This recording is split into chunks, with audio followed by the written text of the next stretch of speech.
ao canal Processos Grupais. Nele vamos aprender a história de Henrique Pichon Riviere, um estudo dirigido por Nelso e Tarsila. Henrique Pichon Riviere nasceu em Genebra, dia 25 de junho de 1907. Faleceu em Buenos Aires, 16 de julho de 1977. Foi um psiquiatra e psicanalista francês-suíço, nacionalizado argentino. Seus pais eram os franceses Alphonse Pichon e Joséphine de la Rive. Seu pai era boxeador, esgrimista e militar. Sua mãe, Joséphine, foi a primeira mulher a fumar e a usar calças para representar uma peça. Fundou escolas primárias e a primeira escola profissional e o Colégio Nacional.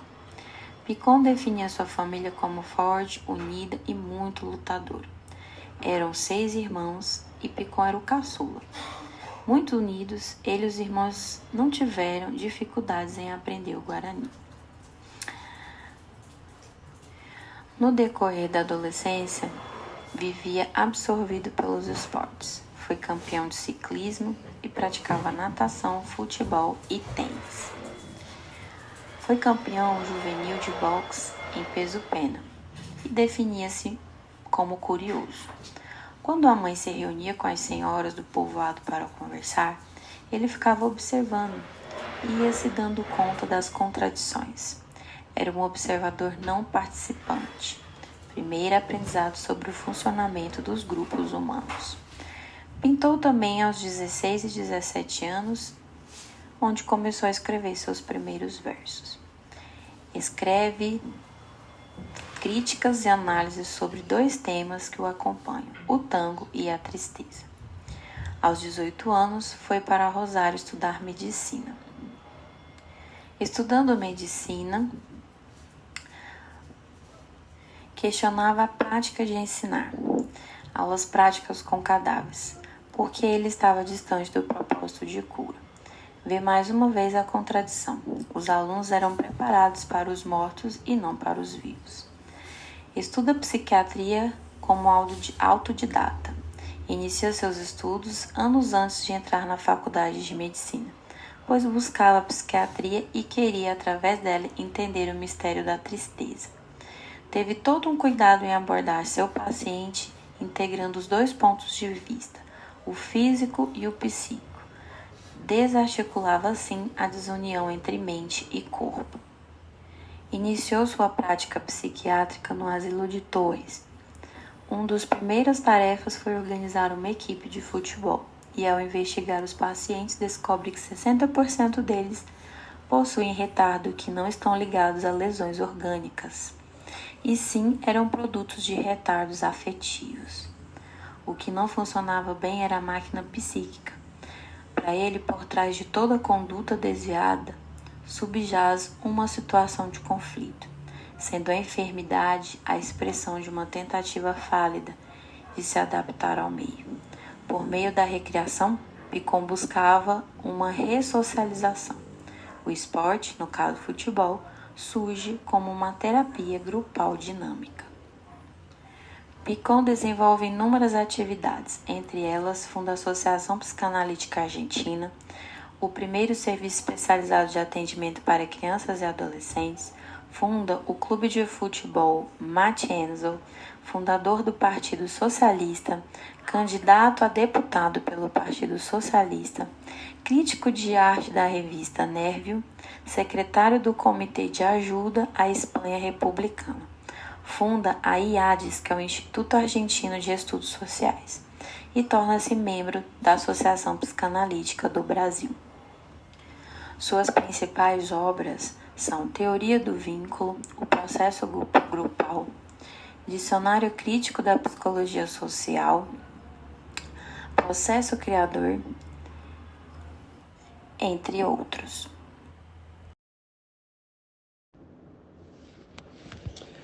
Para Pichon Riviere, o grupo operativo é constituído de pessoas reunidas com um objetivo comum, chamado de grupo centrado.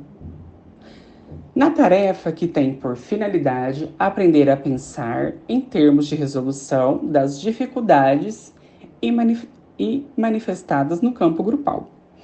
Em 1958, quando Pichon dirigiu o setor de pacientes e adolescentes no hospital psiquiátrico, viu-se obrigado a improvisar pacientes na função de enfermeiros pela falta de funcionários devido a uma greve da enfermagem.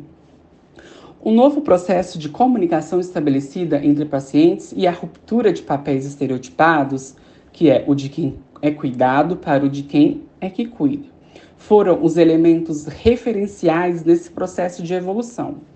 Assim nascia os grupos operativos, habilitando pacientes para operarem a função de enfermeiros. Descobriu o benefício terapêutico proveniente dessa própria aprendizagem dos pacientes, sendo uma das mais talentosos psicanalistas do Hemisfério Sul. Pichon criou a teoria dos grupos operativos a partir dos aportes teóricos psicanalíticos de Klein e da dinâmica de grupos de Kurt Lewin, que foi considerado a maior contribuição latino-americana para uma teoria unificada desse funcionamento grupal.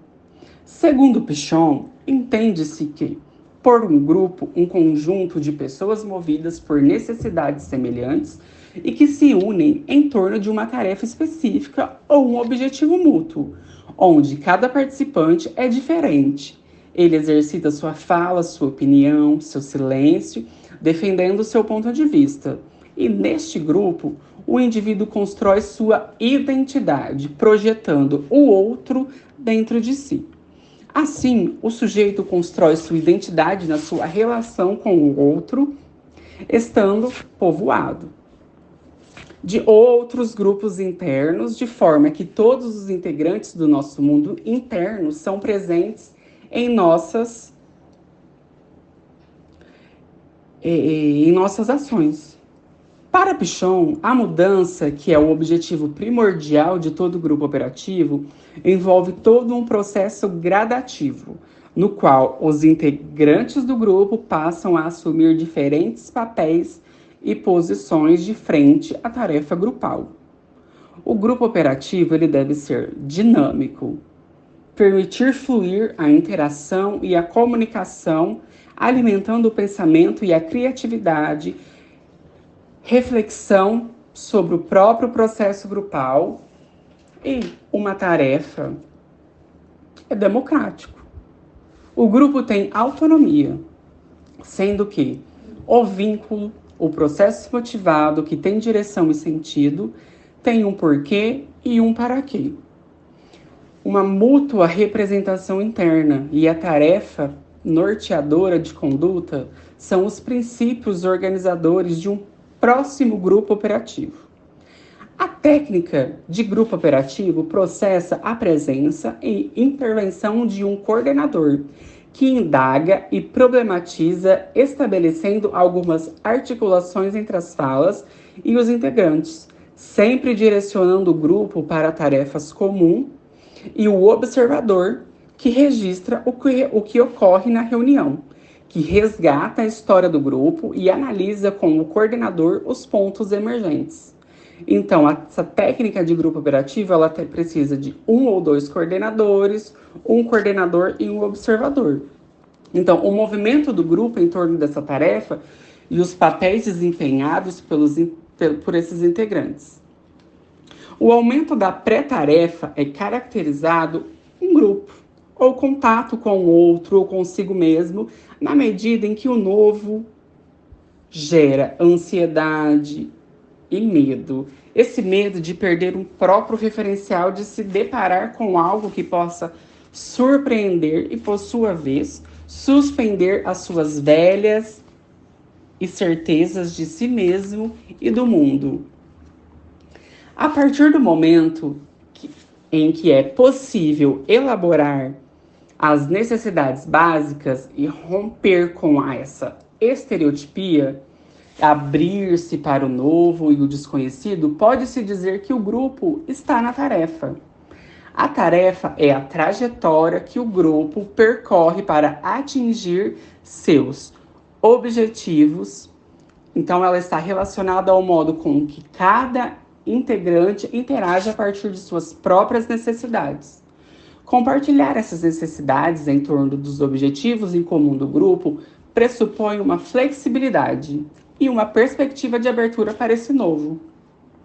Quando o grupo aprende a problematizar as dificuldades que emergem nos momentos da realização de seus objetivos, podemos dizer que ele entrou em tarefa, pois a elaboração de um projeto em comum já é possível e este grupo passa a operar um projeto de mudanças. Em relação aos papéis do grupo, podemos dizer que alguns são fixos, como o papel do coordenador e do observador, enquanto outros emergem no decorrer do processo, articulando-se com as necessidades e com as expectativas individuais quanto grupais.